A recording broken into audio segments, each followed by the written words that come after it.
Petro Poroshenko, Ukrainian president and tycoon with estimated wealth of $858 million, promised to sell his confectionery company, Roshan, after he takes the office. But 2 years later, documents leaked from a Panamanian law firm indicate that the head of state didn't separate himself from his business, but registered his assets at a tax haven on the Virgin Islands.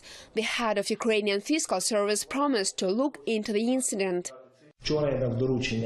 Yesterday, I gave an order to the Department of Individual Taxpayers to check the information that was presented in the media, to find information which we can check. In his reactions to the scandal, the president said he delegated the responsibility of managing his assets to consulting firms. His lawyers insist that the offshore firm was needed to make Roshan more attractive for foreign buyers. Indeed, offshores are legal and widespread tool for doing business in Ukraine. The majority of Ukrainian tycoons, of oligarchs, so-called, they use offshore business to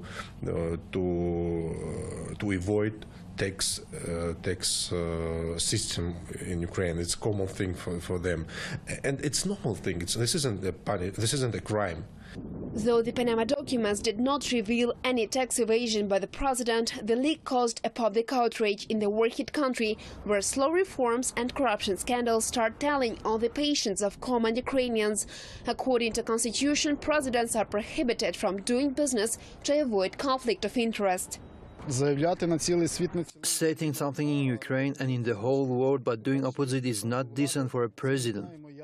However, a question remains why the government of a country which badly needs money does nothing to hinder Ukrainians from washing their revenue to tax havens. Experts say the president won't bear any criminal responsibility for opening an offshore firm in a notorious tax haven, but this scandal is likely to damage his reputation and image of Ukraine in the international arena.